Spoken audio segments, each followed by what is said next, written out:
আজকে আমরা principle of finance সাবজেক্টটি টাইম ভ্যালু অফ মানি যে চ্যাপ্টারটি আছে এটার আরো একটি ম্যাথ করব। তো আজকের ম্যাথটি বিবি অনার্স ফাইন্যান্স ডিপার্টমেন্ট 2021 সালে আসছে।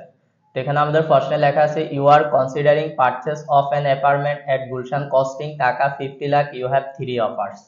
মানে তুমি চিন্তা করতেছো গুলশানে তুমি একটা অ্যাপার্টমেন্ট ক্রয় করবা যেটার ক্রয় মূল্য হচ্ছে 50 লক্ষ টাকা। এখন এটা ক্রয় করার জন্য তোমার কাছে তিনটা অফার আছে, হ্যাভ 3 অফার্স, মানে তিনটা অফার আছে। এক নাম্বার হচ্ছে পে ফুল ইন ক্যাশ, সম্পূর্ণ টাকা নগদে দিয়ে দিতে হবে। দুই নাম্বার অফারটা হচ্ছে pay 25% of the cost in immediately, তোমাকে সাথে সাথে কস্টের 25% টাকা পরিশোধ করে দিতে হবে। And pay 6,60,000 each year for next 10 years, মানে অবশিষ্ট টাকার জন্য তোমাকে প্রতি বছর 6,60,000 টাকা করে আগামী 10 বছর পর্যন্ত টাকাটা পরিশোধ করতে হবে। মানে কিস্তি দিতে হবে, আগামী 10 বছরে কিস্তি দিতে হবে প্রতি বছরে 6,60,000 টাকা করে। তিন নাম্বার অপশনটা হচ্ছে pay 50% of the cost in cash, মানে তুমি যে কস্ট 50 লক্ষ টাকা আছে সেটা 50% টাকা তুমি ক্যাশে দিয়ে দিবা। and take a loan of 25 lakh from a bank at 15% interest to be repaid equal monthly installment over next 20 years। মানে এখানে বলা হয়েছে আমরা 50% টাকা কি করে দিব, ক্যাশে দিয়ে দিব, সাথে সাথে দিয়ে দিব। আর 25 লক্ষ টাকা আমরা ব্যাংক থেকে লোন নিব। ব্যাংক থেকে লোন নিলে ব্যাংকের ইন্টারেস্ট দিতে হবে কত পার্সেন্ট, 15%। আর এই লোনের টাকাটা ব্যাংকে পরিশোধ করতে হবে ইকুয়াল মান্থলি ইনস্টলমেন্ট, মানে মাসিক কিস্তিতে, সমপরিমাণ মাসিক কিস্তিতে পরিশোধ করতে হবে। দা নেক্সট 20 ইয়ার্স, আগামী 20 বছর পর্যন্ত এই টাকাটা পরিশোধ করতে হবে, কিন্তু কত টাকা করে পরিশোধ করতে হবে সেটা বলা নাই। এখন আমাদের বলছে অ্যাজিউম 12% অপরচুনিটি কস্ট, এক্ষেত্রে আমাদের সুযোগ ব্যয় হচ্ছে 12%, মানে সবগুলো অপশনের ক্ষেত্রে সুযোগ ব্যয় হচ্ছে 12%। Which offer should be accepted, এখন তুমি কোন অফারটা অ্যাকসেপ্ট করবা, তুমি কি ফুল টাকা ক্যাশে দিয়ে দিবা নাকি 25% ক্যাশে দিবা, বাকি টাকা 6,60,000 টাকা করে আগামী 10 বছর দিবা, নাকি তুমি 50% নগদে দিয়ে দিবা, অবশিষ্ট টাকা লোন হিসেবে রাখবা, 25 লক্ষ টাকা ব্যাংক থেকে লোন নিবা 25%। তো এখন এই যে তিনটা অপশন আছে, তিনটা অপশনের মধ্যে তুমি কোন অপশনটা চুজ করবা। তো এরকম যদি চুজ করতে বলে, যেহেতু এটা পারচেজের হিসাব, তাহলে আমাদেরকে প্রত্যেকটা অপশনের প্রেজেন্ট ভ্যালু বের করতে হবে। এই যে তিনটা অপশন আছে, তিনটা অপশনের প্রেজেন্ট ভ্যালু বের করতে হবে। যে অপশনের প্রেজেন্ট ভ্যালুটা সবচেয়ে কম আসবে সেই অপশনটাই আমরা অফারটা চুজ করব। তো আমরা যদি এখানে যদি প্রেজেন্ট ভ্যালুগুলো বের করি, দেখো প্রথম অপশন মানে রিকোয়ারমেন্ট 1 এর যদি প্রেজেন্ট ভ্যালু বের করি, তো প্রেজেন্ট ভ্যালুটা হবে, আমরা যেহেতু ফুল টাকা ক্যাশে দিয়ে দিব, দেখো পে ফুল ইন ক্যাশ, তার মানে প্রেজেন্ট ভ্যালু মানে বর্তমান মূল্য। আমরা যেহেতু ফুল টাকা ক্যাশে দিয়ে দিচ্ছি, ওই অ্যাপার্টমেন্টের কস্টের টাকাটাই হচ্ছে প্রেজেন্ট ভ্যালু, তার মানে এখানে আমরা প্রেজেন্ট ভ্যালুতে 50 লক্ষ টাকা লিখব। এরপরে দেখো অ্যালটারনেটিভ 2। তো অ্যালটারনেটিভ 2 তে আমরা বলা আছে 25% of the cost in immediately, মানে সাথে সাথে আমরা 25% দিয়ে দিব, তার মানে ডাউন পেমেন্ট মানে হচ্ছে যেটা শুরুতে দিয়ে দিই, ডাউন পেমেন্ট কস্টের 25 লক্ষ টাকা। তো কস্ট হচ্ছে 50 লক্ষ টাকা, এই 50 লক্ষ টাকার 25%, তো 50 লক্ষ টাকার 25% হবে, আসবে হচ্ছে আমাদের 12,50,000।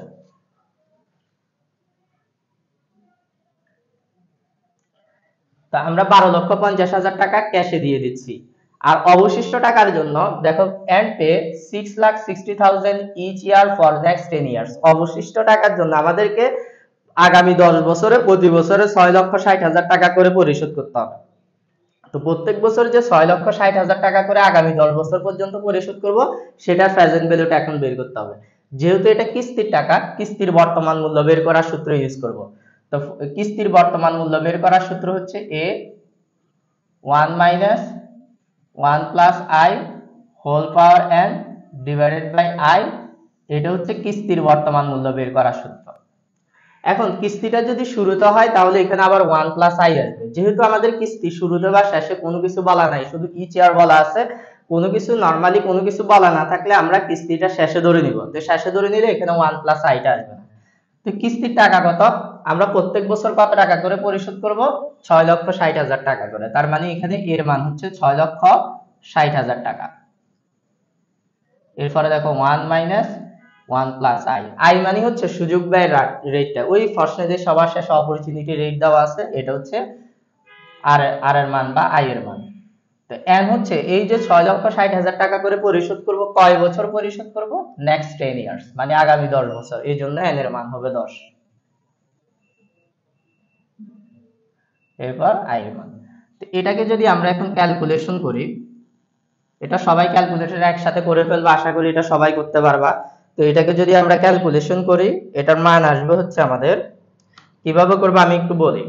প্রথমে 1 দিবা, 1 মাইনাস, তারপরে 1, তারপরে ডিভাইডেড বাই, এরপরে এটা কি আসবে, এটা যদি যোগ করি 1.12 আসবে। তো এটা কি আসবে 1.12, পাওয়ার কত দিব, পাওয়ার 10 দিব। এরপরে ইকুয়াল দিবা, সমান চিহ্ন। তো উপরে মানটা আসছে, এরপর আবার ভাগ দিবা, ভাগ 0.12 এটা তুলবা, এরপরে সমান চিহ্ন দিবা। তো সমান চিহ্ন দিলে আমাদের মানটা আসবে 5.65। 5.65। তা আমরা যদি এই 5.65 এটা সাইডে দশমিকের পর আরো ধরতে পারো, কোনো সমস্যা নাই, অথবা 2 ঘর ধরলে হবে, 3 ঘর ধরলে হবে, আমি এখানে 2 ঘর ধরতেছি। তাহলে 6,60,000 কে আমরা 5.65 দ্বারা গুণ করব। তো গুণ করলে আমাদের এখানে টাকাটা আসবে হচ্ছে 3,37,000, ধরো এটা 3 লক্ষ না, এটা আসবে আমাদের 32,72,900, 32,72,900 টাকা আসছে। তার মানে আমরা যে প্রত্যেক বছর 6,60,000 টাকা করে দিব, সেটার বর্তমান মূল্য হচ্ছে 32,72,900। আর আমরা প্রথমে যখন দিয়ে দিছি তখন 25% কত দিছি, 12,50,000, মানে ডাউন পেমেন্ট। তার মানে টোটাল পিবিটা আসবে হচ্ছে, টিপিবি মানে টোটাল প্রেজেন্ট ভ্যালু, ডাউন পেমেন্টের সাথে পিবি এ যোগ করে দিব। তো ডাউন পেমেন্ট হচ্ছে কত টাকা, 12,50,000, প্লাস কিস্তির বর্তমান মূল্য হচ্ছে 32,72,900। তো এটা যদি আমরা টোটাল করি, তাহলে আমাদের টোটাল আসবে হচ্ছে 49,79,000 টাকা, 49,79,000 টাকা। তার মানে আমরা যে 2 নাম্বার অপশন আছে, ওই 2 নাম্বার অপশনের টোটাল প্রেজেন্ট ভ্যালু হচ্ছে 49,79,000 টাকা। তো এটা গেল। তো 1 নাম্বার অপশনেরও আমাদের কাছে প্রেজেন্ট ভ্যালু আছে, 2 নাম্বার অপশনেরও প্রেজেন্ট ভ্যালু আছে। এবার আমাদেরকে 3 নাম্বার অপশনের প্রেজেন্ট ভ্যালুটা বের করতে হবে। তো দেখো আমরা 3 নাম্বার অপশনটা করি।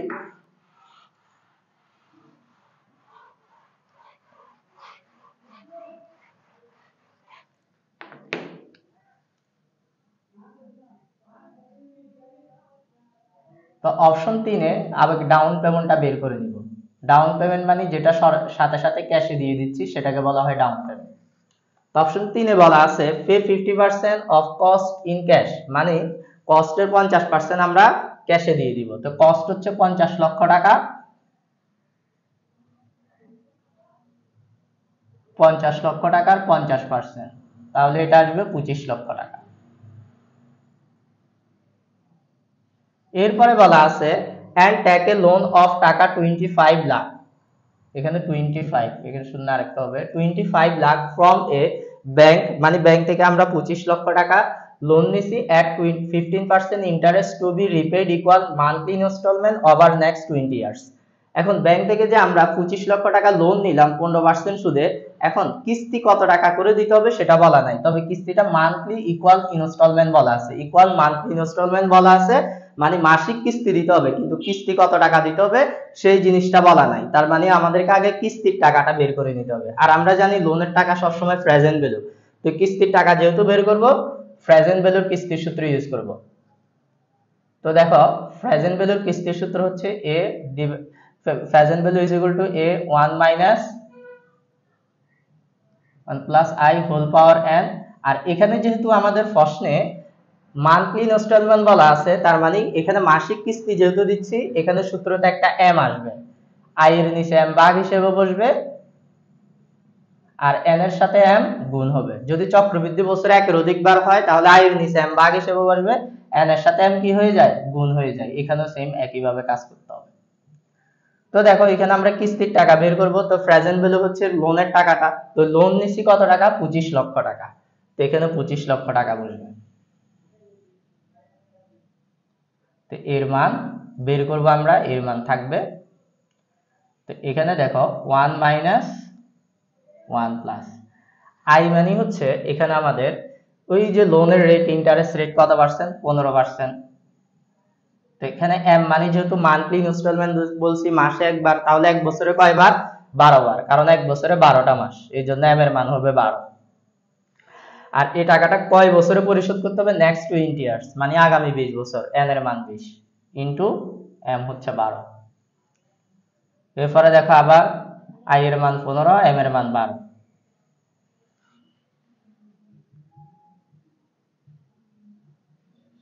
25 লক্ষ।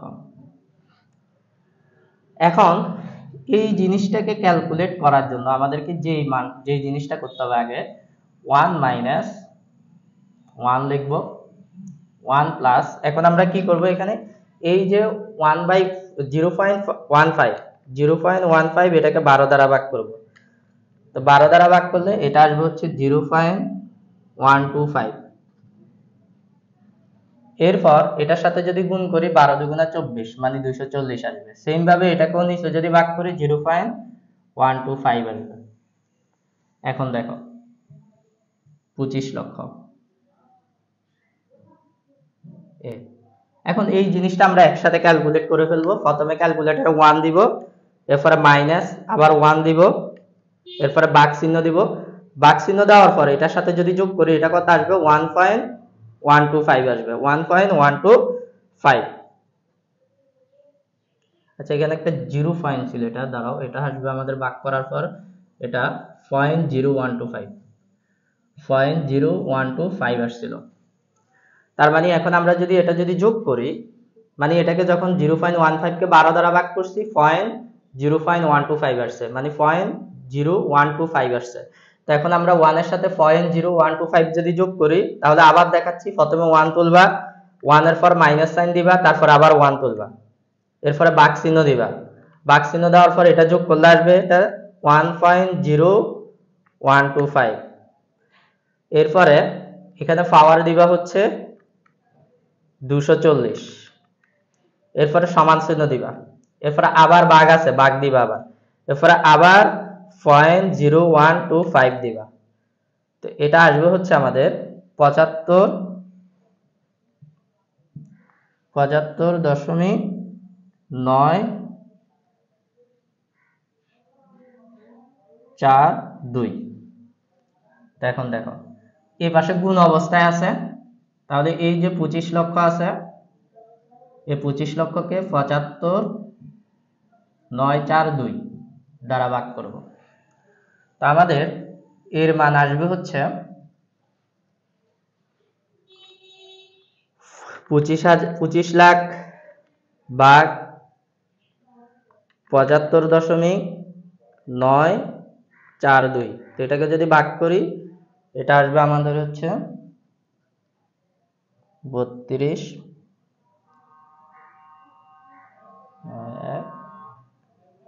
এটা 20 হয়ে যাবে।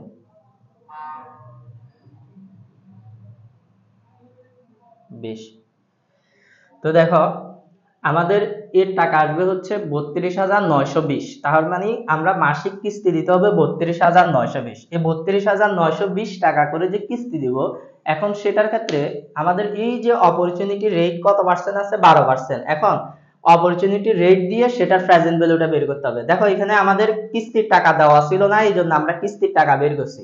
2 নাম্বার অপশনে আমাদের কিস্তির টাকা দেওয়া ছিল, তখন ওই কিস্তির টাকা দিয়ে আমরা প্রেজেন্ট ভ্যালু বের করছি, অপরচুনিটি রেটটা বসাই। এখন আমাদের 3 নাম্বার অপশনে কিস্তির টাকাটা দেওয়া ছিল না, এখন আমরা কি করলাম? আগে কিস্তির টাকাটা বের করছি, এখন অপরচুনিটি রেটটা বসাই আবার প্রেজেন্ট ভ্যালু বের করতে হবে।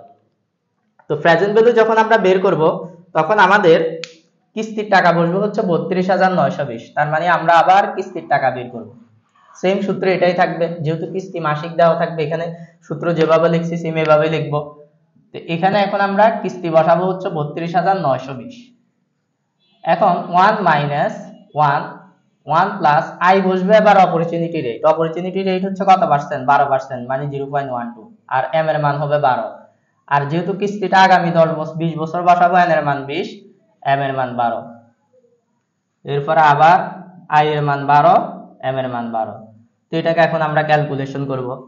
এই যে 32,920, এটাকে এখন আমরা 1 মাইনাস 1 1 প্লাস, এখন আমরা যে কাজটা করব সেটা হচ্ছে আমরা যদি 0.12 কে 12 দ্বারা ভাগ করি এটা আসবে 0.01 আর এটাকে যদি গুণ করি এটা আসবে 240 উপরে 20 এর সাথে 12, তো নিচে আবার আমাদের কি আসবে 0.01 আসবে। তো এখন দেখো 32,920, আমরা যে কাজটা করব এটাকে আবার আমরা একসাথে ক্যালকুলেশন করব 1 মাইনাস 1, তারপরে হচ্ছে ডিভাইডেড বাই ভাগ দিব, তারপর এটা যদি যোগ করি 0.1.01 পাওয়ার দিব হচ্ছে 240, তারপরে সমান চিহ্ন দিলে এই অংশটা আসবে, আবার ভাগ দিব, ভাগ 0.01, তাহলে আমাদের আসবে এটা হচ্ছে 90.82। এবার এটা যদি আমরা গুণ করে দিই, এটার সাথে গুণ করলে টাকাটা আসবে হচ্ছে 29,794, তার মানে 29,89,794 টাকা আসছে। তার মানে আমরা যে কিস্তিটা পরিশোধ করব, লোনের যে কিস্তিটা পরিশোধ করব সেটার বর্তমান মূল্য হচ্ছে 29,89,794। তো টোটাল প্রেজেন্ট ভ্যালু কত সেটা বের করব। দেখো টোটাল প্রেজেন্ট ভ্যালু, তো টোটাল প্রেজেন্ট ভ্যালু কিভাবে বের করব, এই যে ডাউন পেমেন্টটা আছে ডাউন পেমেন্টের সাথে কিস্তির বর্তমান মূল্যটা যোগ করে দেব। তো ডাউন পেমেন্ট হচ্ছে 25 লক্ষ টাকা প্লাস এটার সাথে 29,89,794 যোগ করে দিব। তো এটা যদি যোগ করি তাহলে টোটাল আসবে হচ্ছে 54,89,794 টাকা। এখন আমাদেরকে কোন অপশনের প্রেজেন্ট ভ্যালুটা বেশি আসছে আমরা যদি হিসাব করি, আমি একটু তোমাদের সুবিধার জন্য লিখে রাখতেছি। অপশন 1 এর প্রেজেন্ট ভ্যালুটা আসছে হচ্ছে আমাদের 50 লক্ষ টাকা, যেহেতু আমরা ইমিডিয়েটলি টাকাটা পরিশোধ করে দিব 50 লক্ষ। আর অপশন 2 এর প্রেজেন্ট ভ্যালু আসছিল আমাদের হচ্ছে 49,79,79,79,000 টাকা আসছিল। আর অপশন 3 এর প্রেজেন্ট ভ্যালু হচ্ছে 54,89,794। তো আমরা দেখতেছি কোন অপশনের টাকাটা কম, অপশন 2 এর টাকাটা কম, তার মানে অপশন 2টা আমরা চুজ করব। তো এখানে আমাদের একটা কমেন্ট দিতে হবে। তো কমেন্টটা হচ্ছে আমরা লিখব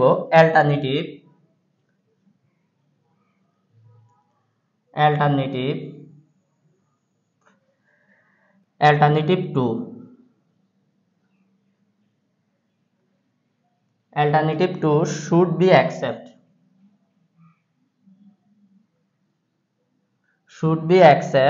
because its